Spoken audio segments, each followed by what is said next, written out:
మనిషి చింతన సామాజిక పరంగా చూస్తే మనిషి ఒక సామాజిక జీవి. అతని ఆవశ్యకతలు, ఆశలు, అభిలాషలు అన్నీ సమాజంతో ముడిపడి ఉంటాయి. సమాజం నుంచి అతను ఎంతో పొందుతాడో సమాజానికి కూడా అంతే కొంత ఇచ్చే బాధ్యత అతనిపై ఉంటుంది. కానీ నేటి ఆధునిక యుగంలో మనిషి చింతన స్వార్థపరంగా మారిపోతుంది. ఇప్పటి సామాజిక నిర్మాణాలలో వ్యక్తి తన అవసరాలకే ఎక్కువ ప్రాధాన్యం ఇస్తున్నాడు. మానవ సంబంధాలు, మానవత్వం, నైతిక విలువలు, ఒకరి బాధ పట్ల మరొకరి సహానుభూతి తగ్గిపోతుంది. చుట్టూ ఉన్నవారి కష్టాలు, సమాజంలో ఉన్న అసమానతలు, అన్యాయాలు చూసినా స్పందించకపోవడం ఒక సాధారణ విషయమైపోయింది.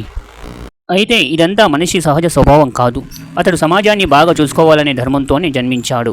చుట్టూ ఉన్నవారిని గుర్తించడమే కాదు, వారికి తోడుగా ఉండాలన్న భావనతో కూడిన వాడిగా ఎదగాలి. సామాజిక చింతన అంటే మనం సమాజాన్ని ఎలా చూస్తామో దాన్ని మెరుగుపరిచేందుకు ఏం చేయాలో మనసులో కలిగే ఆలోచనలు, ఒక చిన్న చర్య. పొరుగువాడికి సాయం చేయడం, పేదవారికి బట్టలు ఇవ్వడం, సమాజంలో మంచి సందేశాలు పంచడం, ఇవన్నీ సామాజిక చింతనకు ఉదాహరణ. సంఘ జీవనంలో ఎదుగుదల అనేది కేవలం మనిషి ఎదుగుదల మాత్రమే కాదు, అది సమాజం మొత్తానికి చెందిన అభివృద్ధి. మనిషి చింతనలో ఈ స్పష్టత వస్తే సమాజం సుసంపన్నంగా, శాంతియుతంగా తయారవుతుంది.